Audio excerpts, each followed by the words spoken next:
So I recently launched the Feng Shui challenge on ST MetaTalk, and absolute high five to all of you who ventured your opinions to look at the issues within this big space, which I shared with you, and to give your opinions about how we could potentially navigate a big open space. And I promised you that I will do a review of this and to give you some self-help tips with which you can start looking at a space, especially if you're going to be looking into acquiring new spaces for an investment portfolio to building up your wealth. Property is part of wealth. Property is something that when you've amassed a certain amount of money and you want to invest in something, then usually property is one of those things that we all look into. However, there can be hidden pitfalls within a property that is not that quickly observable and that we cannot see with our naked eye. So from a Feng Shui perspective, we always want to look at whether there are a flow in and a flow out of a space before we even look at a formula, right?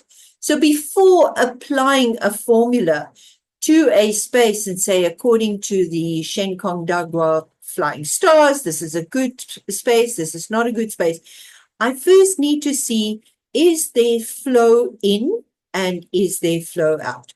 So let me quickly run through the potential issues that we have in this big open space that I shared with you guys in ST MetaTalk. Before I continue, for those of you that are not yet part of my daily MetaTalk channel, you can see here over my left shoulder is my scan code, and you're welcome to scan that and join my tribe over there. So the first potential issue that we've got in this big open space is that there's no available natural light. We do have some light coming in over here at the from the roof section, but that is filtered. So filtered light is not natural light. The second potential issue here is the placement of the stove. This yellow cabinet thing contains the stove, so that is another potential issue in a big open space. The third issue is the overhead beams. When there are beams, it acts as a suppressing of energy, and it can act very aggressively in especially a big open space. But it doesn't matter where a beam is. A beam acts as a cutter. So the fourth issue here is the flow of natural chi in and out of this space.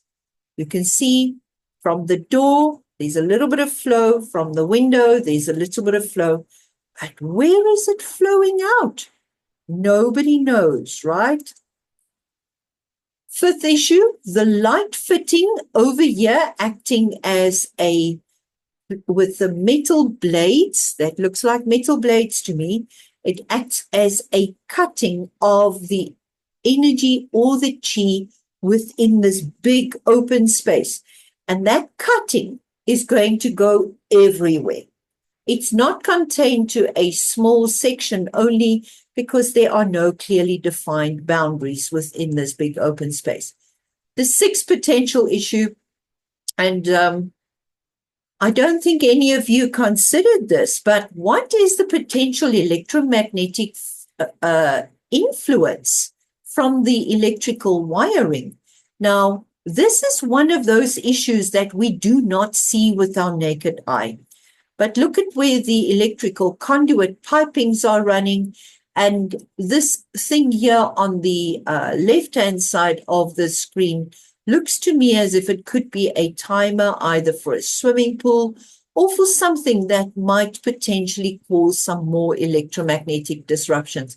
Over there in the left-hand corner, I can also see that there are some more blades, okay, from a light fitting, from a fan, a ceiling fan. So issue 7, the bathroom is not clearly shown from this picture. So let me just bring you into my perspective here. When you are a potential investor in a property, you would sometimes buy property in another country and only have the benefit of photos which are being sent to you. So when you are looking at a photograph, it seems as if it is a very nice area. But where are the bathroom pipes, for instance? Because that all acts into when I analyze a property to look at whether the person living here is going to have a healthy peach blossom or an unhealthy peach blossom. Why is that important, you might say? Because an unhealthy peach blossom, when the headboard backs to water pipes and you are sleeping there, chances are that you're going to be attracting unwanted attention to yourself. You ever heard that thing about paparazzi? Okay. Just have a look at what is your bed's headboard backing towards. If there's water pipes there and people don't leave you alone, that might be a cause for concern. But if you are single and you want to start to attract people, it would be usually a targeted approach to back your headboard to water pipes. I can't guarantee for you what you are going to be attracting, but you will be having a bigger attraction factor. Now, let's look at some solutions. From a form perspective, we want to rectify all of these issues. These issues that we've highlighted is the non-availability of the natural light, the stove placement, the overhead beams, the natural flow of energy in and out of the space, the light fittings, which could potentially act as a Shui, which is a cutting Shui, the potential electromagnetics from the wiring, and then also the bathroom water pipes or any of the water pipes. So for all intents and purposes, you can quickly rectify that and then place some screens or dividers to separate the usage of the spaces into that which is beneficial, less beneficial, in terms of your 8 mansions, if you're going to be living here for a long term. From a formula perspective, we would use the 8 mansions, and we would then apply the Shen Kong flying stars over the floor plan to say, is this space beneficial for me for this year or for the month that I'm going to be staying here? If you're going to rent this place for a short-term period, a short term might be under 100 days, okay, and you're not going to be staying here for long term, then rather just avoid the beams. How quickly can Feng Shui energy affect a person? Entirely up to this person that is going to be occupying the space, okay? Some people are more sensitive. Certain areas will enhance the sensitivity for certain people quicker. But overall, if you're going to live here long term, that's when you start looking at your forms and you bring your formulas into the equation. So if you want to look at your formulas, you can use any software that you've got access to, or you can use the Feng Shui.typingastro.com software to have a look at what is your 8 mansions, beneficial, not so beneficial. I don't want to call it good and bad, okay? Because even your bad sectors, they've got specific usages for you. You need certain adventures in your life. You need to have opportunities with which to improve yourself. And that is all coming in from the inauspicious directions. I cannot just have good, good, good, good, good. I've got to also grow. Okay, this is our whole theme for 2025. We have to face it, learn, adapt, and grow and get better. So let's look at the biggest problem here is why would a stove become an issue in a big open space like this? Because a stove governs health matters for everybody that lives in a property. Now, irrespective where your stove is located right now in your property, irrespective, your stove has one big job to do. It is there to cook your food. Okay, bottom line. If the food that you are cooking is not, I just flipped forward to this slide. I'll go back to the previous one. If the food that you are cooking on the stove is not offering nutritious energy to your body, your health is going to suffer. Because the stove is seen as the fire element. Fire is needed, heat is needed into food sources in order to release that nutritional benefit so that the person eating that food consumes that chi that is generated from the food and starts nourishing inside energy, the cells, the tissues, the fibers. You cannot manifest for health without also taking into account what is the flow in. If the flow in is terrible, how are you manifesting for better health? Guys, just think a little bit wider. If you're constantly going to be eating takeaways, fast food, fatty food, sugars, stuff that is too rich for your body cannot generate energy from that. Everything in moderation. From the Ayurvedic diet, we know that the body consists out of 3 dominant doshas. And if one of those doshas or principles is out of balance, the body shows up with an imbalanced chi configuration. If I am supposed to have a lot of energy, but I'm suddenly feeling sluggish and tired, I just want to sleep. My body's not able to generate energy for me, and I haven't got the stamina and I haven't got the willpower. Maybe it's time that you look into restoring the vital chi for yourself by going back to what are you putting in. Not everybody follows keto. Not everybody follows vegan or vegetarian, or for that matter, any kind of diet or eating pattern. We all have our dominant cultural intake of food, and then we have certain intake of food, which is by choice. And here, as a naturopath, I want to just remind you that we cannot forget it, not prepared to do it, okay? Eat 7 days, 3 meals, all 7 days, 100% healthy.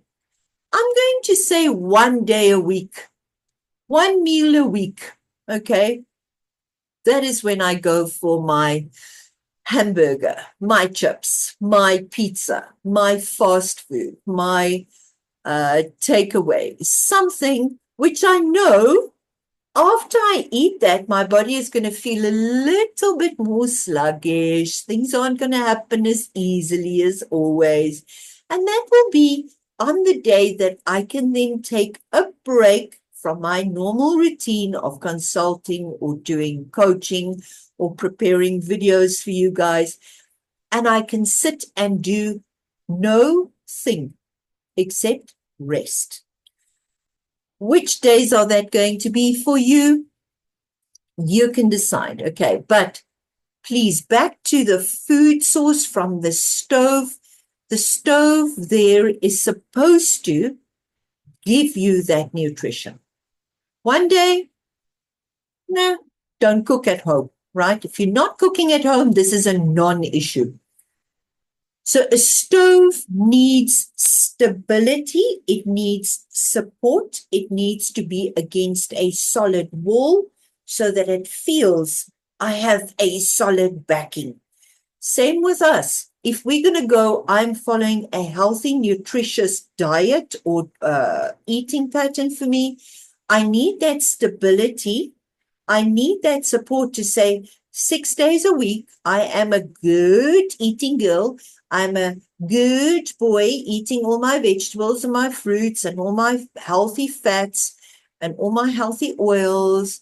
And I'm minimizing my carbs, or I need my carbs because I'm a sports person. I also need protein, irrespective whether you're vegan, vegetarian, a lacto-vegetarian, or ovo-vegetarian, it doesn't matter, okay? Whatever diet you are following, your body needs protein. Protein can only be released once it's heated up. Your body cells regenerate themselves with protein. No protein, your body needs those amino acids. It turns into your muscles and it starts eating your muscles in order to regenerate that energy. Okay? Enough on the lecture of the health benefits. Understand the stove gives you healthier chi for your body. So it needs that stability. Okay, sorry. Let me go back to that previous one. So because there were no clearly demarcated areas, when your body is not able to rest, feel peaceful, feel stable, have a better idea of how to use the spaces, it might feel as if it's all over the show all the time, not able to put a little bit of rest and a little bit of tranquility back into your life. So the bed's placement in relation to the stove is going to be very important. If this is a dormitory room, a college graduate's room, if your stove is here and your bed is right next to the stove, this excitement from the stove is going to excite you while you are trying to rest. So if it's too close, move the one away from the other one. So as far as you can get your bed from the stove, the better for you.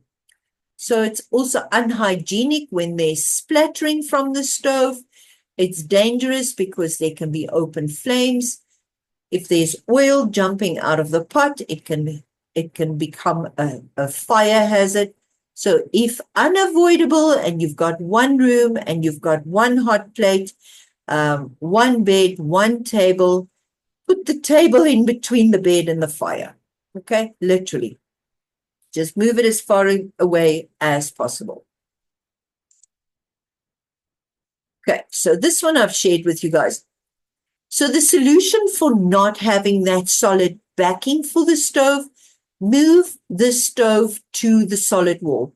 If there is no wall that is available to provide stability, if there's already a permanent setup of an island within your kitchen, then install a pop-up behind the stove. So the reason we do that is so that the fire energy of the stove, which was traditionally a flame, is not being attacked from all and everywhere around that flame. Energy is being generated by the flame. Everything in this space is going to be hungry for a piece of that energy. So this fire is going to be attacked from all around and leave very little chi to the food. Okay? It's going to leave the food unnutritious. So if you don't cook at home ever, this is not an issue. When you are looking at where to place a stove, never, ever, ever flame next to water. Water extinguishes flame. Might as well leave it there in the middle. Stove below a beam is acting as a suppressive, a violent health consequence because, as I said to you just now, a beam is a cutting tool. So any cutting energy directly onto the stove is going to cut the food into non-nutritious chi. Okay, not a good idea. Again, move the stove. Once you've moved it, you can seal off the beams above the stove with a fitted ceiling.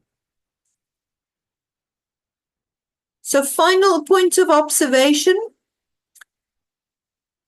the corner sticking into the stove from anywhere has to be sticking into the stove at a specific angle. If I don't have a corner cutting directly into my stove, it is a non-issue. So any corner which is sticking or pointing directly at you at a 45-degree angle or a 90-degree angle, you know, if I'm standing in front of something and I want to say, is this a corner cutting into me? That I'm going to just, what can I use here? I'm going to use my Shui, right? There is a corner, but that corner needs to be pointing at me directly to be causing a sha chi. If that corner is like that, if my eye or if a pencil can follow that corner, you'll see if I go straight line, that corner is not hitting me. That corner is hitting over my shoulder. But by cutting that energy, it minimizes the chi being able to flow to me from the surrounding space. I know this sounds a little bit technical, so if you need to just see this from a different perspective, there is my Shui, there is a corner. Imagine this was a wall, okay? Imagine this was a solid wall. There is a corner. I have between here and there as available energy for me to use. If that was not there, not at all, or I was blocking it, then there was no corner, making my chi smaller. Okay? With a corner, it makes my space smaller. So I don't want corners pointing directly at me. The same with a beam on top of my head. It says, whatever energy comes from the heaven space, from the universal space, is minimized because it is being opened by this beam, which means instead of it reaching me directly, it is now reaching me in two halves, leaving a gap. That is the real problem with beams for me, okay? And this is purely from my own personal experience. I have beams in my dining room and in my lounge. Do I sit directly under a beam? Not a chance. I can guarantee you within a couple of minutes, my neck is stiff, my head throbs, I can't focus, I go into this blah, blah, blah, blah state that I can't think straight. So that I cannot change that because then my ceiling becomes too low. So I don't use that space that often. And stopped hosting dinner parties because of it, okay? But I had to build a new space for dinner parties. So be it. So final points of observation. Look at the chi in. Where is it going?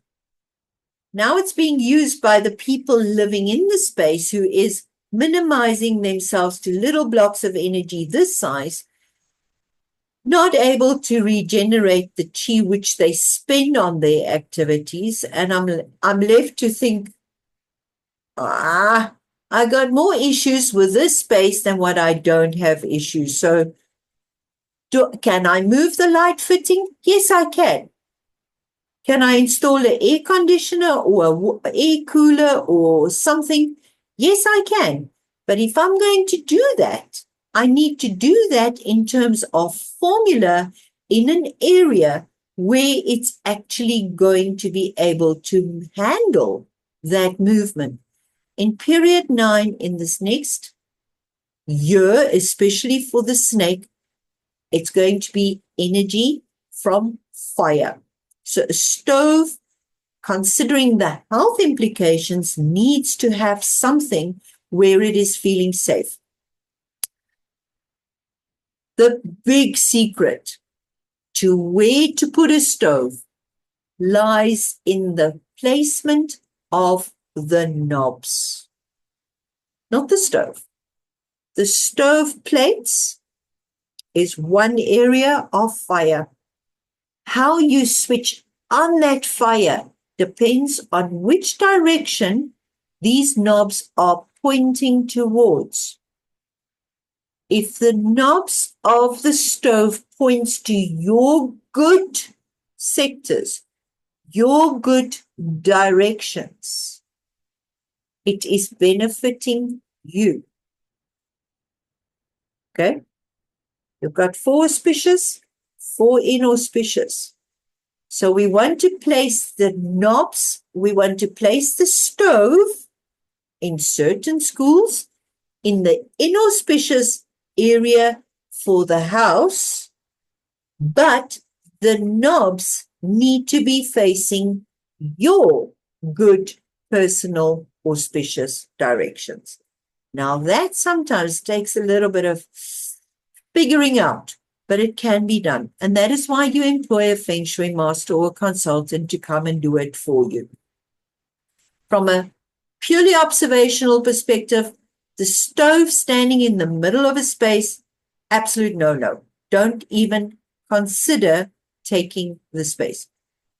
Can I fix the water fire problem basin next to the stove? Yes, I can, by placing a living plant in between. Then I've got water producing the wood for the plant, and the wood then starting to produce the fire. But I've also got a transmutation between the fire and the water, which gives rise to something else. Now, I'm not going to go through all the formulas here.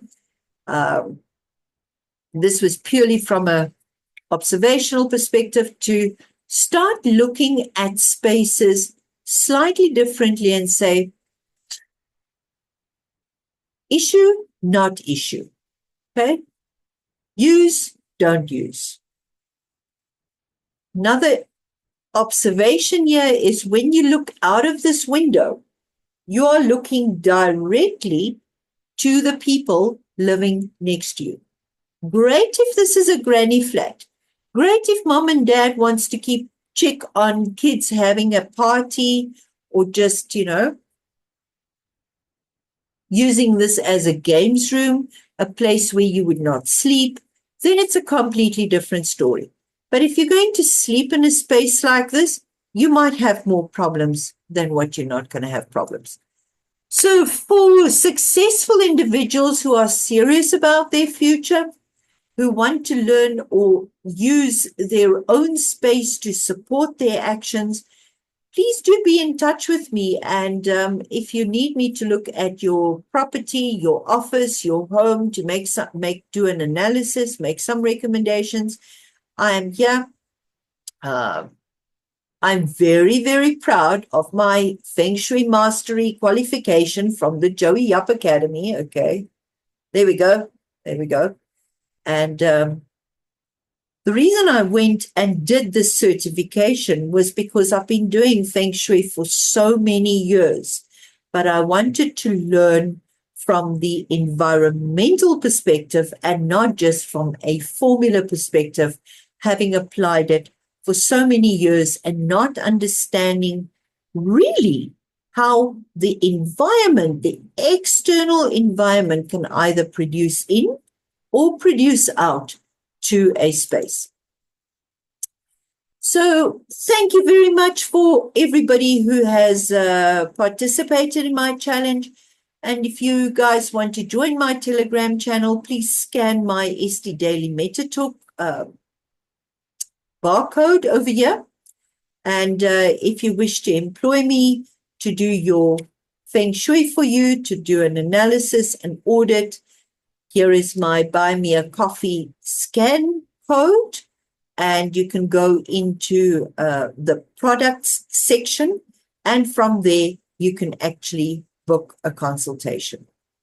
So thank you very much for watching my brief presentation. I hope you guys have enjoyed the share that I've given you here on this, and I look forward to speaking to you soon. Bye for now.